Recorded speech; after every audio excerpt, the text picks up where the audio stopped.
कक्षा 12वीं विषय गणित इकाई 3 अवयव। अवयव विधि से निम्न समीकरण को हल कीजिए। समीकरण है x + y + z = 6, x + 2y + 3z = 14, x + 4y + 9z = 36। इसको हमको हल करना है। तो ध्यान से देखिए, सबसे पहले दिए गए समीकरण हम लिखेंगे। क्या लिख रहे हैं हम? दिया गया समीकरण। यदि हम दिया गया समीकरण लिखे तो दिए गए 3 समीकरण है हमारे पास। पहला समीकरण है x + y + z = 6। दूसरा समीकरण है x + 2y + 3z = 14। तीसरा समीकरण है x + 4y + 9z = 36।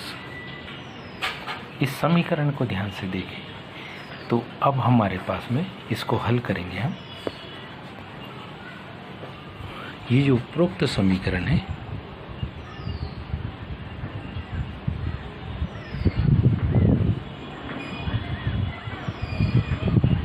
उपरोक्त समीकरण का यदि हम देखें अवयव रूप, कौन सा रूप? अवयव रूप कैसा होगा? ax = b के जैसा। अब यदि हम x की वैल्यू को ज्ञात करना चाहते हैं तो होगा x = A 1 b। ये जो आया है इसको हम इक्वेशन फर्स्ट दे दें, क्योंकि इसकी हमको इसमें वैल्यू को रखने की आवश्यकता पड़ेगी। मतलब हमको क्या निकालना? A 1। A 1 के लिए सबसे पहले A को देखिए क्या होगा। यहाँ पर जो A हमारे पास है उसे ध्यान से देखिए तो A बराबरी से हम लिख रहे हैं x के आगे कुछ नहीं मतलब 1, y के आगे कुछ नहीं मतलब 1, z के आगे कुछ नहीं मतलब 1। यहाँ पर 1, ये 2, ये 3, 1 4 9। तो इस तरीके से अवयव के कहाँ से 1 1 1।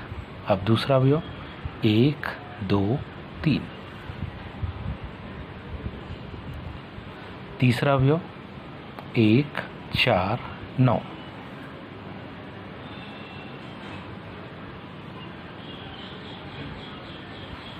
ये तो A अवयव के अवयव हो गए। यहीं पर B अवयव के अवयव को देखो तो B अवयव के अवयव मतलब भी दाहिनी ओर 6 14 और 36 क्या हो गए? 6 14 और कितना? 36। और x अवयव के अवयव मतलब ये x, ये y और ये z, ये हो गए x अवयव के अवयव। अब हम में से सभी जानते हैं कि A का इनवर्स ज्ञात करना। A का इनवर्स ज्ञात करना मतलब क्या होगा? A इनवर्स बराबरी से A इनवर्स बराबरी से क्या होता? एडजॉइंट ऑफ A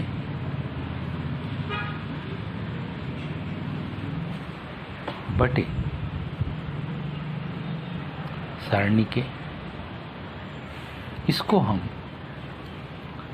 ये A इनवर्स के मान को निकालने की मेथड है। इसको हम समीकरण नंबर 2 कह रहे हैं। अब इसके लिए अब सारणिक A के अवयव को ज्ञात करेंगे। सरणी के अवयव को ज्ञात करना मतलब 1 1 1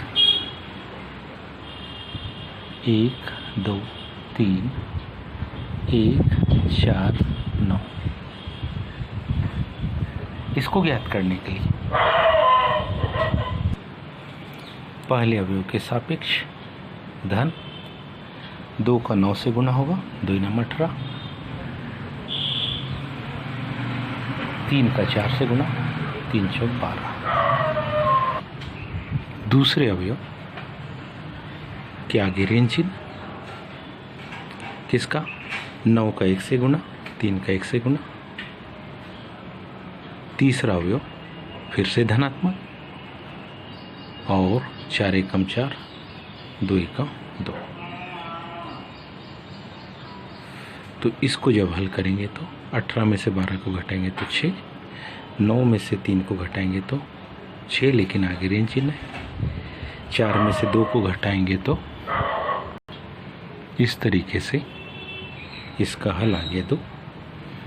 अब हमको ए का सखंडज निकालना, ए का सखंडज निकालना। इसके लिए हमको आवश्यकता पड़ेगी A11 की। इसके सापेक्ष धन चिन्ह आएगा, मान होगा 2 3 4 9। इसको जब हल करेंगे तो 9 दूनी 18, 3 चौक 12। इसका हल आएगा 6। अगला A12 ज्ञात करना। A12 को ज्ञात करना यानी इस दूसरे अवयव के सापेक्ष स्तंभ पंक्ति को छोड़ दो तो 1 3 1 9, लेकिन चिन्ह आएगा ऋण का। इसके आगे ऋण का चिन्ह आएगा 1 3 1 9। इसका हल करेंगे तो 9 एकम 9, 3 एकम 3, 9 में से 3 घटेगा 6, लेकिन आगे ऋण चिन्ह की वजह से ऋण। फिर A13 को ज्ञात करेंगे। A13 1 और 3 योग 4, इसलिए धन चिन्ह आएगा।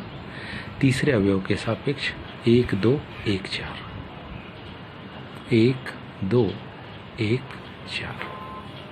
इसका हल देखिए, 4 एकम 4, 2 एकम 2, 4 में से 2 घटेगा तो 2।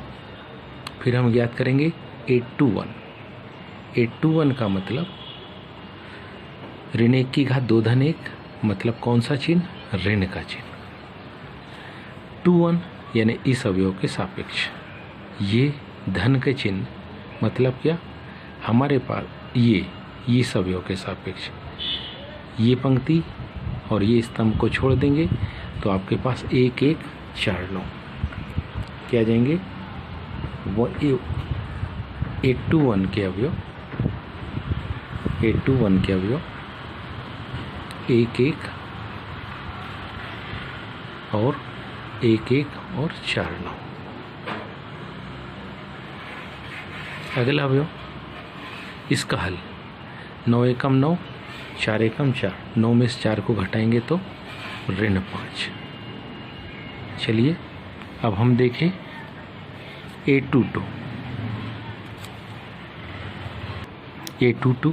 मतलब इस अवयव के सापेक्ष धन का चिन्ह बनेगा 1 1 1 9, ऋण 1 की घात 2 धन 2, धन में आएगा 1 1 1 9, 9 एकम 9, 9 में से 1 को घटाएंगे तो 8।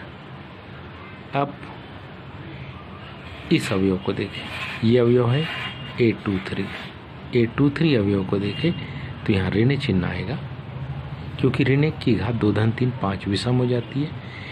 इसके सापेक्ष ये पंक्ति और ये स्तंभ को छोड़ देंगे तो 1 1 1 4, 1 1 1 4, 4 एकम 4, 4 में से 1 घटाएंगे तो 3, लेकिन 3 ऋणात्मक होगा। इसी प्रकार से अगला अवयव मतलब क्या, A31 को निकालना। A31 मतलब ऋण 1 की घात 3 धन 1 4, सम संख्या इसलिए उत्तर धन में। 31 मीन्स ये वाला पद। अब ये पंक्ति और ये स्तंभ को छोड़ दे तो 1 1 2 3, 1 1 2 3, 3 एकम 3 ऋण 2, उत्तर आ गया 1। A32 मतलब ऋण 1 की घात विषम। इसके सापेक्ष ये पंक्ति ये स्तंभ को छोड़ दो तो 1 1 1 3, 1 1 1 3, 3 एकम 3, 1 एकम 1, 3 में से घटाएंगे तो 2, लेकिन ये ऋण की वजह से क्या हो गए, ऋण आ गया। A33 को निकाल रहे हैं। A33 को ध्यान से देखें तो A33 हमारे पास होगा ऋण 1 की घात 3 धन 3, सम संख्या हो गई। और इसके सापेक्ष अवयव देखें तो पंक्ति छोड़ दो, ये स्तंभ छोड़ दो तो 1 1 1 2, 1 1 1 2, 2 एकम 2, 1 एकम 1, 2 में से 1 को घटाए तो 1। अब हम लिखेंगे एडजॉइंट ऑफ ए को। एडजॉइंट ऑफ ए को लिखना मतलब क्या लिखना, ध्यान से देखिए, मतलब लिखना A11 A21 A31 A12 A13 A22 A23 A32 A33 बराबरी से। अब ध्यान से देखो तो A11 का अवयव था 6, A21 का ऋण 5, A31 का 1, A12 का ऋण 6, A22 का 8 और A32 का ऋण 2। इसी प्रकार A13 2, A23 ऋण 3 और A33 1। ये इसके हमने अवयव लिख लिए। इसको हम लिख दे रहे कि ये हमारे पास समीकरण, यहाँ ध्यान से देखिए तो ये हमारे पास समीकरण 1 था, ये हमारे पास समीकरण नंबर 2 था, सारणी के का मान समीकरण 3 था, और अब हमारे पास ये जो अपन ने एडजॉइंट ऑफ ए निकाला है वो समीकरण 4 था। तो अब हम ए इनवर्स लिखेंगे। ए इनवर्स को लिखना यानी ए का प्रतिलोम लिखना, मतलब क्या लिखना, एडजॉइंट ऑफ ए में एडजॉइंट ऑफ ए में सारणी के मान का भाग देना,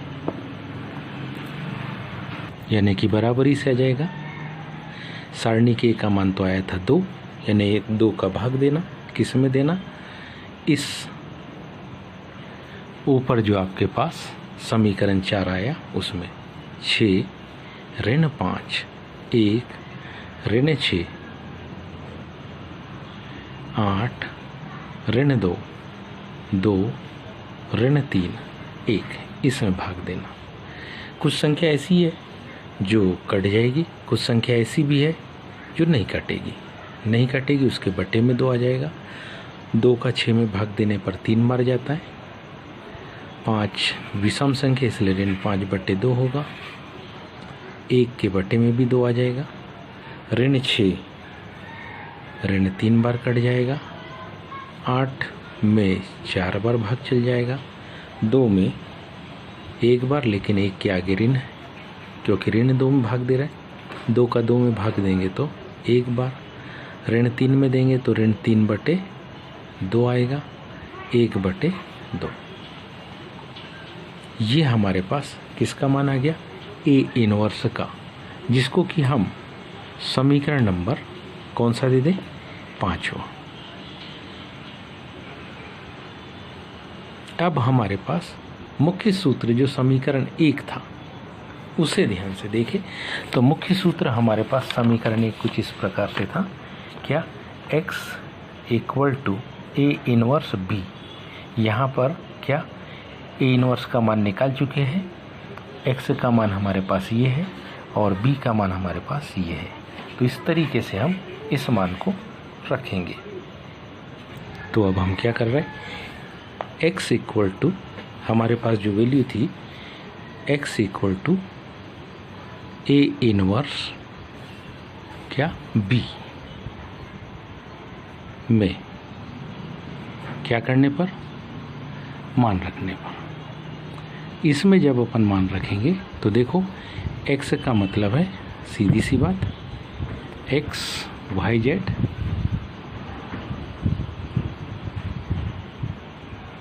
ए इनवर्स की वैल्यू अभी अपन ने निकाली ली है।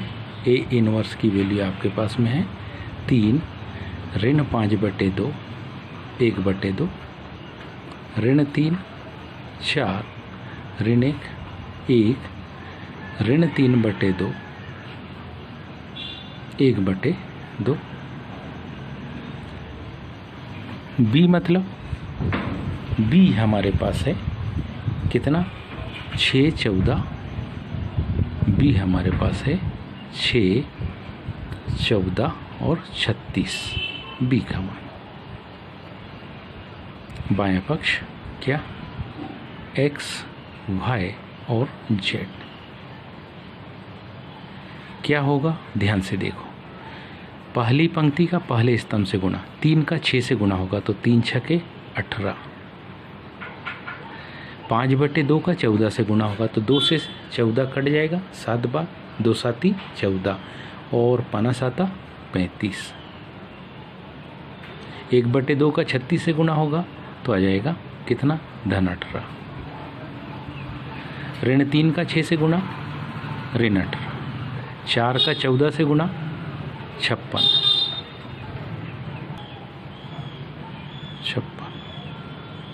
ऋण 1 का 36 से गुणा ऋण 36, 1 का 6 से गुणा 6, ऋण 3/2 का 14 से गुणा 2 7 14 और 7 ऋण 21, 1/2 का 36 से गुणा धन 18।